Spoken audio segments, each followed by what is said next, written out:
And exercise, probably the most ignored component of all of this. One of the things that really, in my opinion, was probably one of the biggest mistakes is that gymnasiums and things like that closed down for fear of spread. And one of the other crazy things is people were being told to wear masks when you're working out to deplete yourself of oxygen when you need that vital oxygen. Aside from that, if maybe you don't have access to a gym, maybe you do. You don't need access to a gym to exercise. You need access to your frame, to your body, because you can do body weight activity. You can do body weight exercises. What are the benefits of the exercise? This is one of the big ones, is it circulates lymph. Now, your lymphatic system is a system of vessels that runs through your body. And unlike your blood vessels, your heart pumps your blood vessels. Your lymphatic system doesn't have a heart. There's not like one muscle that's designed to pump it all the time. So what pumps your lymphatic system and helps you to detoxify is movement.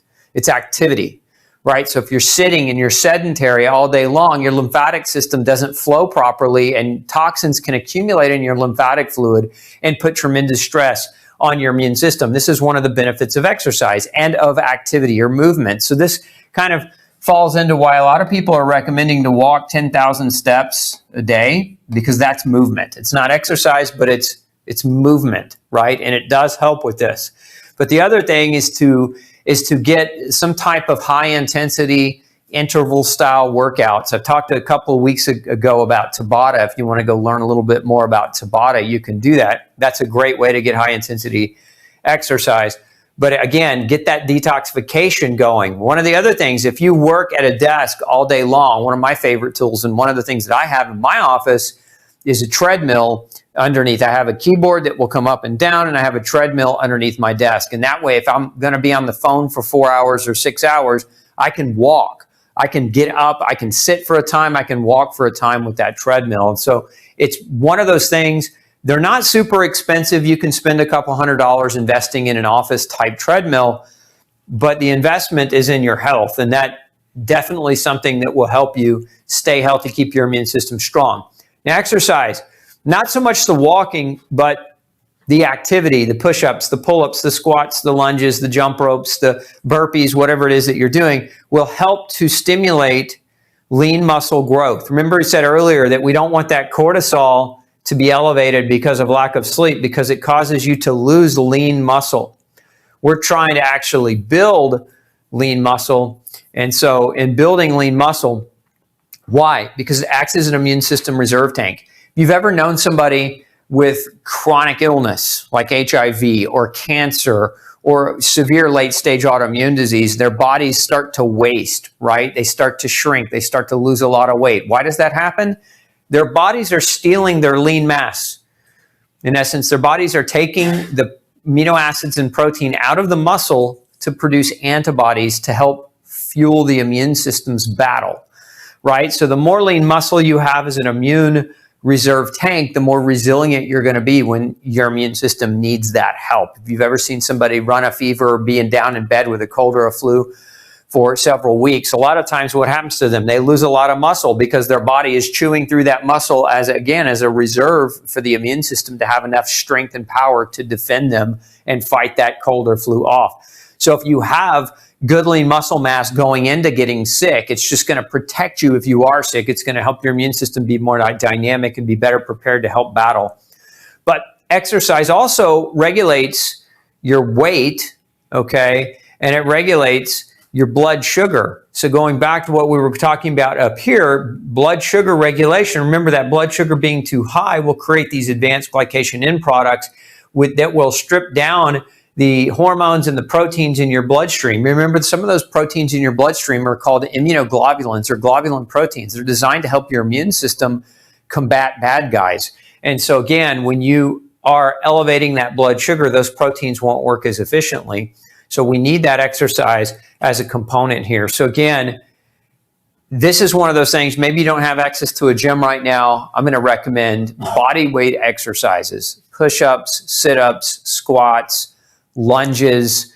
You know, if you've got some light dumbbells or bands in your garage or in your bedroom even, these are the types of things that you can do. There are no excuses for moving and exercising the body. So very easy to do, and very, very profound impact. And all of you should be doing that right now. I know a lot of people were talking about the COVID weight gain that's happened as a result of the last 6 months. A lot of people have stayed home. They've changed their diets. They're eating poorly. They're not exercising. They're stressed out. And the opposite of what we should be trying to achieve is happening, where now instead of their immune systems getting stronger as this time is going by, their immune systems are actually getting weaker. And now here we are coming into the fall months, which is when cold and flu season actually begins to strike most people. So we want to be positioned for this time. So next one, let's talk about the top immune depleting chemicals. So one of the things that we can also do to improve our immune function is to avoid immune depleting chemicals, things like pesticides and herbicides. And so obviously this should go hopefully without saying, but again, if you're new to the show, buy organic. And this has to do with your food. This is one way you avoid the pesticides and herbicides. Now, many of you also may have, people come out and spray your house with all kinds of chemicals. A lot of times you'll see the neighbors out there with the Roundup squirting the cracks to kill the weeds. These are the things you don't want to do around your house. These are the things you don't want to be around. You don't want to breathe them in. They're not good for you. They disrupt your immune system. So buy organic is one of the best ways. Eating organic food is one of the best ways to avoid pesticides and herbicides outside of not using harsh chemical sprays around your house or in your house. And then we have heavy metals. The heavy metals, particularly ones that we're being exposed to or that we see people exposed to, the lead, the mercury, cadmium is another one. All of these are immunosuppressive metals. And so lead, for example, if you remember, it was a few years ago, but in Flint, Michigan, the water was contaminated with lead and it was making people very, very sick. And so it was part of the reason why was the infrastructure of that town was so old. The solder around the pipes was a lead solder. And so it was leaching into the drinking water. And you remember your city pulls, they make sure that there aren't any bacteria or microorganisms in the water that you drink. But as far as chemicals, your city's water filtration system plants are not designed to pull toxic heavy metals out of the water. So heavy metals can be in the drinking water. Mercury, a lot of you get mercury exposure from your silver amalgams. If you've got old amalgams in your mouth that have broken down over time, remember it's a good idea to get with a biological dentist and have those things removed if they're problematic, because mercury can also damage your immune system. Cadmium is another one. Cadmium and arsenic, I should have written that one down too. This is another big one. These two, where we'll see a lot of this is grain-based foods, and that's one of the reasons why, especially like rice. A lot of you that think you're following a gluten-free diet, but you continue to eat rice, don't even realize you're getting exposure to large quantities of cadmium and arsenic that can suppress your immune system and, again, put you in an immune-depleted state. Then we talked about the indoor air pollutants earlier, those VOCs, the volatile organic compounds. What can you do? You can filter your air, right? So filtering your air, and I recommend, again, ultrafine HEPA filters will pull out VOCs. Okay, so filtering your indoor air is important to keep your quality of air healthy. And again, the other thing you can do is air out your home. Open up the front door and the back door, or the front windows and the back windows, and let a cross breeze come through the house and pull some of that chemicals out. Remember, in biology, there's this law called passive diffusion, which means if you've got a concentration of indoor air pollutants, when you open the front and the back windows, those air pollutants will naturally gravitate toward gassing outside of the home. And so you'll get rid of a lot of that outgassing as a result of airing out your home, keeping, when the weather permits, opening up the windows and doors. And this is a really good time to do that, because as we're coming out of summer, the temperatures are dropping a little bit, so it's not like ungodly hot where you can't handle it. So this is, again, one of those times where you can do that. Mycotoxins. Now, some of you may have water-damaged homes. So water damage, if you've got a history of water damage in your home, and you may have mold potential, understand that mycotoxins are like VOCs. These are very immunosuppressing chemicals. Now, we find mycotoxins in water-damaged buildings. We can also find mycotoxins, as I mentioned a minute ago, with metals. We can find those in grain. Remember, one of the biggest and largest sources of mycotoxins in the diet is from foods that are grain-based, especially like your wheat and your corn-based products. And so these guys right here, again, will deplete your immune system. They are actually immunosuppressants that are known to contribute to cancer, among other things. And then we have the petrochemicals. Now, if you are in the city, this is where you're going to get the biggest bulk of exposure to petrochemicals when you're pumping your gas, when you're driving behind somebody's got a car and they have no muffler and they're just blowing exhaust all over you. So when you're driving on the highway, roll your windows up and keep your air conditioner on, because your air conditioner has a filter in it. It's going to filter some of those chemical exposures on the highway out so that your lungs aren't having to filter those things. So that's one of the ways you can protect yourself from these, outside of, again, being at home or being in fresh air, living further out from the city, depending on where you live, whether you can move or whether you can't move, etc. Because you don't always get to control this one. The way we control petrochemical exposure, for the most part, is we filter our air at home, because that's where we have control over the air. We're not going to control technology and what people use or don't use. And then we have foods. So these are chemicals. Then we have foods. Now, some of these chemicals are found in foods. As I mentioned, we got mycotoxins in grain. We can get heavy metals in grain. We can get pesticides and herbicides in non-organic food. So there's some redundancy and overlap amongst these. But processed grain, probably one of the most adulterated and unhealthy immunosuppressive foods that you could consume. Processed dairy comes a close second, and sugar comes in third. And actually, these probably all tie for first. They're all equally probably just as bad for you. We know that these foods, definitely, especially the ones that contain a number of the artificial dyes and the other preservatives and coloring agents, etc., that many of these chemicals are immunosuppressive.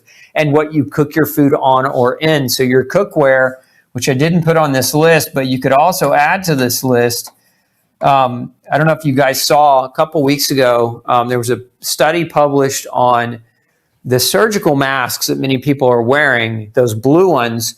They're sprayed with a Teflon-based chemical, right? It's the same thing that they spray the non-stick cookware with. Now, what happens with non-stick cookware over time is that Teflon breaks down into your food, and it's an immunosuppressant. It's actually now been linked to an increased risk for the development of celiac disease, which is the autoimmune disease of the small intestine. So interestingly enough, you've got to be aware of your cookware. And I recommend a stainless steel, or I recommend some type of cast iron. You're going to get, is whatever you're using in cookware, make sure you buy it US, because there are laws in the US that, you're buying foreign pans and pots, you might get some things in there that you weren't asking for. Especially things that are made in China. A lot of that stuff gets recalled after the fact, after you've been poisoned with it. We've had several China recalls as a result of contaminants in cookware, contaminants in cosmetics, contaminants in pet food, etc. So don't trust that. We have laws and regulations we've created here in the U.S. to help protect citizens, and cookware is one of those things that you want to be looking at. But if you're wearing a mask right now too, my advice to you is take the Teflon coated mask off and put a cloth mask on that doesn't have that Teflon spray on it, so that at the very least, if you're wearing the mask, you're not absorbing or breathing in the chemicals from the mask. So again, because that would fall up here under immune depleting chemicals, right? And so again, we're trying to make the immune system strong right now. So your cookware matters. What you cook your food on and the type of cookware that you're using matters, because that gets in your food and that's what you end up eating. So these are all, again, super important. And I wanted to cover this tonight because just nobody has talked about these 5 strategies. Everybody's talking about, including myself, right? Vitamin C and taking zinc and quercetin and NAC and vitamin D and other immune supporting supplements. But nobody's talking about what you should be doing beyond all that. And these are the things that you really should be focusing in on. The other things are supplemental. In essence, the zinc, the chromium, the different nutraceuticals, if you will, those are supplemental to good behaviors, because if you don't have good behaviors, all the vitamin C in the world isn't going to do much for you if your behaviors are off, because you're just going to be using that vitamin C to combat your bad decisions. And so if you make good decisions, then the supplement becomes actually what it was intended to be, a supplemental to good choices that now put your body in a maximized position to protect and defend you from colds and flus and bacterial infections and many other types of nefarious microbes that might penetrate into you and create or wreak inflammatory havoc. Hey, don't forget to check out the rest of the series right here. Make sure you hit subscribe below. And as always, thanks for tuning in.